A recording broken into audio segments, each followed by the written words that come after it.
topic, building trust in teams. Now, this is a fun topic in the sense, well, it's kind of tricky, right? Without trust, it's really hard to build communication, and without communication, we can't build trust. So today we're merging two of my absolute favorite topics.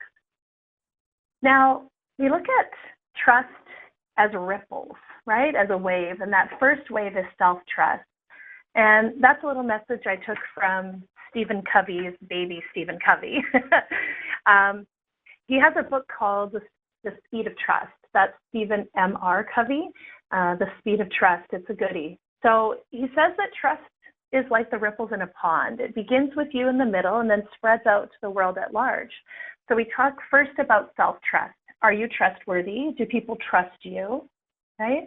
And then how that branches out to, well, even within a company, right? So you yourself, your department, your organization, your position within the global economy even. So you see how that first wave really starts with you. And you may be wondering what this picture is. I threw it in. In the past, for those of you that have joined us before, I've talked about my crazy uncle. This is him. I think he was about 80 at this picture. Yeah. And he's a downhill skier. So every year they do this thing called the Slush Cup where they, it's spring, right? So the water is starting to open up at the bottom of the hill, and that's him skiing across from off a mountain in northern Ontario. But anyway, I thought it was fun because it's a little pond and there's ripples and really that self-trust. Do we trust ourselves, right? Consider this as well, our team members. Think about the people that report to you, or if you yourself are a team member, are you willing to go above and beyond the call of duty for your leader? If so, it's probably someone that you trust, right? Team members only do what is required for leaders they do not trust. Trust is huge, and it's one of those things that, you know, some of us are just naturally trusting people. I won't tell you where I live, but I'll tell you that my house is wide open. I don't know if that's trust or naivety, but I consider myself to be a high trust. And what I've found is that when I trust first, that it often, for those that are less trusting, will help break down those barriers. You may be thinking of a leader that you've had in the past, right? Someone that you worked with really well, right? That you were willing to do anything for that leader. And I guarantee you that not only was there a high level of trust, but also most likely emotional intelligence or some level of social awareness that this leader had, that they were able to pull out those great characteristics that you have. So for you leaders that are listening in today, are you able to do that for your team? Do you trust them enough to let them do their job? I have the pleasure of working with a lot of different people in the work that I do. I consider one person that I'm thinking of that is a high trust person. They trust first as well. So you can imagine both people trusting first, just assuming that we're all doing our best with what we have. And this leader in particular, there's a couple of us on the team, they set us up for success. They find our strengths and allow us to just do our job. Rarely are we given tasks that are outside of those strengths. It's so much fun. It creates ease in our communication. And when there is a problem with high trust, we're not focused on who went wrong, but more what went wrong. Okay? And that would take us into a whole conversation on, you know, positive conflict, constructive conflict. Anyway, I'm getting off track. Team members go above and beyond the call of duty for leaders they trust. That's the truth. So we can see then how valuable it is to have a high level of trust throughout in an organization. It's sad if that trust is only contained within, you know, a small group of people or a department. How great would it be to have that same level of trust throughout the entire organization? We call this social capital, and it can be a very valuable asset. And I'll explain why in just a moment. So first off, do you trust your leader, and or are you a trustworthy leader? So what separates great leaders from the good ones or mediocre?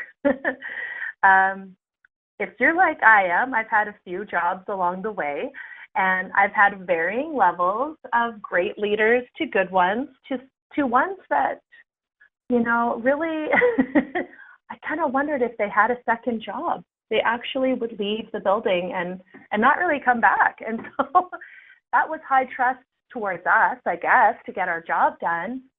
And at first it seemed really fun and great that our leader was just kind of gone. And, you know, it's like when you're left home alone when you're, 12 years old for the first time and you're running the show. And then after a while, it kind of gets boring and someone has to get some work done at some point. So it started off in a high trust situation, but when we were needing the support and it wasn't there, that trust started to diminish, right? The next bullet we have here, what makes an individual credible with customers, suppliers, distributors, investors, and other stakeholders, right? You think about what are the values that surround trust. How do you define trust? Some of us say it's just a feeling we get. Others will say, well, it has to be proven or earned or built. Those are some good thoughts. So do you trust your leader, and are you yourself a trustworthy leader? And how do you know? Right? Sometimes we have hopes and dreams of how we act, and then when it comes down to it and we look at specific behaviors, it doesn't really align. So I think of myself, going to the gym. I went to the gym. Yeah, but what did you do while you were there? Well, I took a selfie. I talked to my friend Fan. Lifted a couple of weights, and I'm still, I'm not super fit yet. Why? Because those behaviors aren't aligning, right, with our intention. So if we have an intention to be a trustworthy leader, what behaviors are we actually showing? So a high trust leader is someone who has unquestionable, strong personal credibility. And you'll notice that I've bulleted or changed the color on a couple of words here. They have the ability to create and grow trust with others interpersonally. And then, like we said at the beginning, that we're able to extend that trust throughout the entire organization. So when we have high trust, we create and grow that trust. So some of us, maybe we have the idea that either the trust is there or it isn't, or that it's, once it's built and then been destroyed, it can't be built again. And I'd like to challenge you on that thinking. I believe that a high trust leader, right, is able to create and grow trust, period, right, to be able to do that. High trust leaders have also earned how to interact with others in ways that increase trust levels while avoiding the pitfalls that deplete trust. And closer to the end of our time, we're going to talk more about this, how we build trust and how we deplete it. And really, it's just like a regular bank account. We want to be putting more in than we're taking out, right? So being able to interact with others to increase that trust. And a huge part of that is creating alignment with our intention and with our behaviors. So give the example of a leader trying to coach someone, right? We're trying to get them to be better at their technical task. And I go up to them as the leader and say, well, what were you thinking? Right, with some tone and crazy body language thrown in the mix. My intention, so I think, is to help that person get better at their job. But my behavior, my words, my tone have not aligned with that. So being mindful that what's happening inside our brains is aligning with what's coming out of our mouth and through our actions as well. For those of you that have taken communication with us, you know that our body language speaks way more than our words.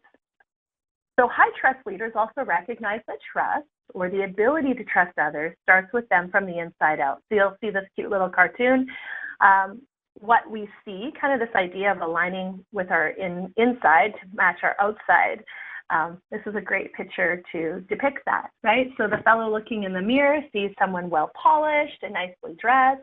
His briefcase says head of internal audit, and the truth is he's a bit disheveled. Maybe, what he sees and what others see are totally different. So ensuring that we're able to see those characters of high trust within ourselves. And if we don't, well, we have an opportunity, right, to get better. So I mentioned Stephen M.R. Covey. He's the son of regular Stephen Covey, who wrote the 7 Habits of Highly Effective People. So like I said, Stephen M.R. Covey wrote a book called Speed of Trust and continues to preach on this topic. And a big message that he has is nothing is as fast as the speed of trust. Just think about that for 1 second without reading further. Nothing is as fast as the speed of trust. He goes on to say, nothing is as profitable, which a lot of us, in business, we want profit. Nothing is as profitable as the economics of trust. It's truly the one thing that changes everything. How is that so, right? Well, first off, let's define trust, right? For some of us, it's a handshake, right? We want to know that we can trust that person. Think back to, the knights in their armor and swords and stuff. You wanted to make sure that they didn't have a little dagger shoved up their sleeve, right? That's why we do handshakes. Isn't that so funny? But we look at trust in a couple of different ways. First, we turn to the dictionary that says assured reliance on the character, ability, strength, or truth of someone or something. And this last line I love, one in which confidence is placed. Are people confident in you? Are you confident in your own abilities? So without that, right, we can't have trust. So 2 parts of trust. Covey talks about 2 parts of trust in this way, a feeling part that we had mentioned before that indicates trust, and a performance track record that confirms it. So trust is also the confidence one instills in others based on these 2 things, character and competence. An active feeling of trust is confidence, whether that's in leadership and reliability. We have veracity as well. A passive feeling of trust is the absence of worry or suspicion. I'm going to reread that for you. A passive feeling of trust is the absence of worry or suspicion. Now, I don't know about you. I'm a deep feeler. I'm a people watcher. And as much as I love to talk and I'm, some people would say extroverted, I'm actually one of these ambiverts or almost an introvert where I would rather, in some cases, just sit back and watch. And that's where I get feeling, right? I'm able to, and it's not just based on nothing. A lot of it is based on body language. We know that that's 55% of how we interpret someone's message. So when there's that passive feeling of trust, the absence of worry or suspicion, that's also part of that confidence, right? That we can trust that person. Now, have you ever met someone who you were just like, this person seems kind of shifty, right? There's something not quite right here. Yeah. We have to consider, right, that feeling. And oftentimes when we feel that way, we want that track record, right, that confirms trust. I'll put it to you this way. Trust, then, in simple terms, can be defined as confidence, the absence of suspicion confirmed by track record, and our ability to correct, okay? So I think of it in the sense that, I'm a fairly nice person. I'm kind to animals, right? But if you have a widget building factory and someone didn't show up to work, I guarantee you I'm not the first person you're calling, right, to build widgets. However, you may, trust me around your small children and animals and things like that because I'm a quote unquote nice person. But I might not have, right, those skills and ability to perform a technical task, right, like building widgets. So then can you trust me? You might trust my character, but you might not trust my competence. And how great is it in work when we can trust both? That someone who's really great at their job also has a strong moral and ethical character that we can trust. We consider these 3 characteristics of trust, right? Trust is transactional. In other words, you must give trust to get trust. So some folks would say, well, people have to earn trust with me. I'm not going to trust them until they've earned it. And to me, this is just how I roll, maybe in my unicorn and lollipop and fairyland. I believe that that's false, right? In order to give trust, right, or to get trust, we have to give it. Now, some folks may confuse the words trust and respect. Respect is there's a baseline of respect. that we give to humans, because that is human-kind thing to do, right? Humankind. So we give this baseline of respect. Now, I will respect you no matter what. But what might change is not my respect for you, but my level of trust with you, right? So your behaviors, right, are either building trust or they're diminishing that trust, but it doesn't affect my respect for you.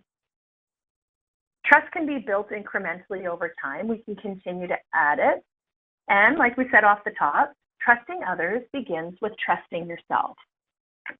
Trust is the confidence one instills in others based on character and competence. So a character, that feeling part that indicates trust, and competence, the performance track record that confirms trust. Just like the example I gave you on building widgets versus hanging out for a cup of tea, right? You know that I'm not going to poison you or something like that, but that's that character part. But you might not trust me without a track record on building widgets, okay? So we look at character in this way. Number one, integrity. Wow, it's such a heavy word. And it's an important word. Without integrity, you have no foundation on which to place trust.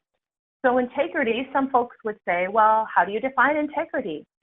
Integrity, right, is doing what you said you were going to do, fulfilling your commitment, telling the truth, being honest, leaving the correct impression. Now, I want you to think about someone that you have interacted with that maybe didn't leave the correct impression. And how did that feel? Right?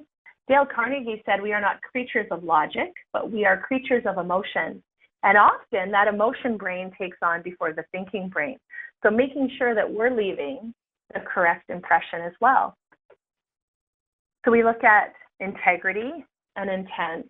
Intent is your plan or purpose and can be broken into three components. The first one is motive. So this is the why of our intent. Consider motive and how it relates to trust. We say the most motive and trust-inspiring motive is the one that shows genuine care for your employees or customers.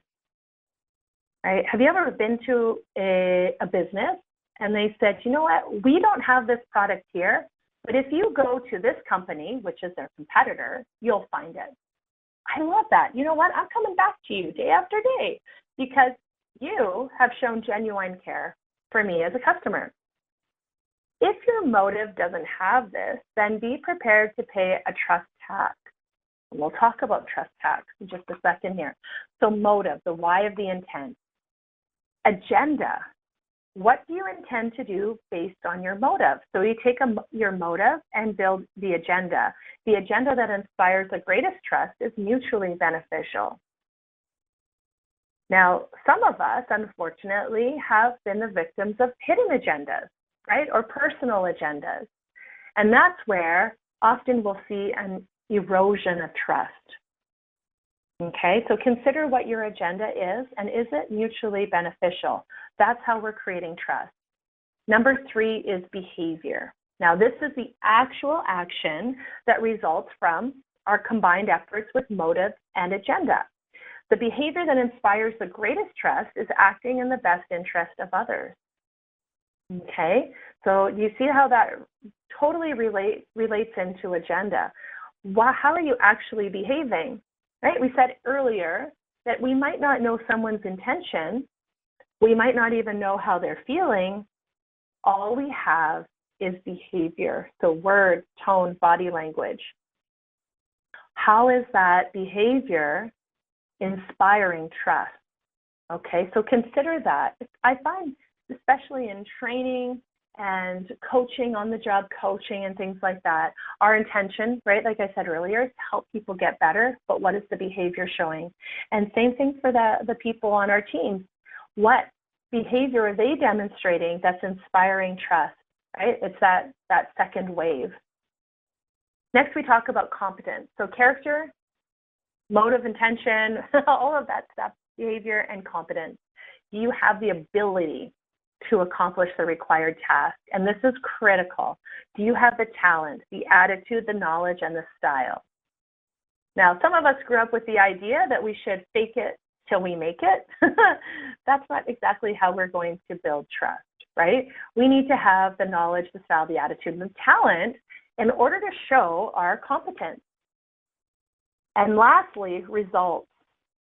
So not just what the results were, but how were they accomplished? Sometimes maybe there's a time in your life you're thinking of where results were accomplished, but maybe not with the most trust-inspiring behaviors, okay? So let's let this question sit with you for a second. What are some behaviors that define your character? And what are some behaviors that define your competence? Okay, just think about that for a moment. Your character and your competence. How do people know that they can trust you? Right? So Stephen Covey went on to say, he talked about this idea of trust tax, right? You remember I said that we would talk about this. Here it is. When trust is low in a relationship, whether that's a company, a culture, on a team, with a customer, speed will go down and cost will go up. Now, I had the opportunity to work with a manager who was low trust. Speed went down, money is time, right? So then the cost went up. The cost also to my, emotional state as well was high too, because my work was constantly being double checked. And over time, that creates apathy. We talk a lot about employee engagement, right? Employee enablement. How do we have that if trust is low? We won't, right? So if you're noticing that your employees have kind of checked out emotionally, mentally, and even maybe sometimes physically not showing up to work, right? Consider that you may have a trust problem. So trust taxes, we say, although not a tangible business measure, are disguised as other problems impacting output. Sometimes I get the opportunity to go into a workplace. We talk about what are the causes of conflict, and some people will say, well, absenteeism, people not caring about their job. And I'll tell you that those are symptoms of a deeper problem. Oftentimes, trust. So when trust increases, right, we see this change in a relationship, a company, culture, a team with customer, right? Like we're saying that speed goes up and the cost comes down. So we see the reverse is true. Everything is happening faster and definitely costs the business less. So in low trust situations, I love this picture, this guy's freaking out, right? That distrust is doubling and it's costing, the cost of doing business is just increasing, right? We're producing that tax bill and impacting the bottom line. So here's the happy picture. When we have high trust, we get a dividend, right? So our trust goes up, our speed goes up, which means our cost is coming down. And organizations are becoming painfully aware of how expensive a low trust slowdown affects performance, right? Can we just trust people to do their job, provide them the training and the supports that they need so that they're enabled, right? Like I said before, employee engagement is one thing, right? Having people engaged in the work they're doing, but employee enablement is another thing. So providing those supports, the tools that they need, whether those are physical tools or supportive emotional tools, whatever it is that they need, right? And we'll see that speed shoot up and our costs going down. So we kind of touched on this a little bit. What workplace problems would we see in a low trust environment? Gossip is a huge one. We see a lot of that happening, backbiting, interpersonal conflicts, and sometimes those interpersonal conflicts are masking a procedural conflict, right? Or a lack of data. We talk about this in dealing with handling challenging situations, where oftentimes problems are becoming personal problems or relationship problems or personality issues, when really that's not the case at all. It could be a misinterpretation of data. It could be, if you've ever had to report to two different people, right, competing priorities. So these are the types of things we would see. The flow is just not happening. Work is taking longer to get done. All these different checks are being put into place. Like I told you earlier, I had someone that would double and triple check my work. Well, guess what? I I didn't care anymore, right? I lost feeling, and that's not a good thing, especially for a deep feeler like myself, right? To lose feeling over their work you're doing is not great.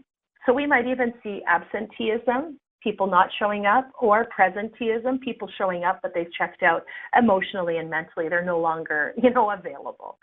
So being mindful that some of those things that look like interpersonal conflicts could be a symptom, right, of a deeper conflict.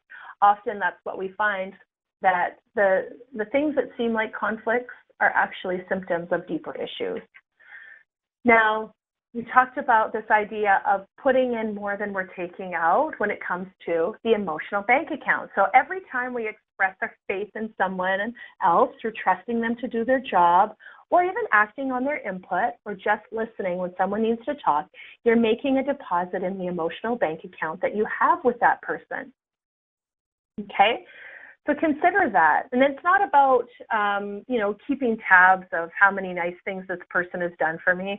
Oh, they brought me, some chocolate and a tea on one day. So, I'm building up all these credits. And then when they have to, leave work early or something, I'm like, well, how many times were you nice to me? That's not what I'm talking about, right? But it's the idea that we want to be we want to be adding into that emotional bank account more than we're pulling out.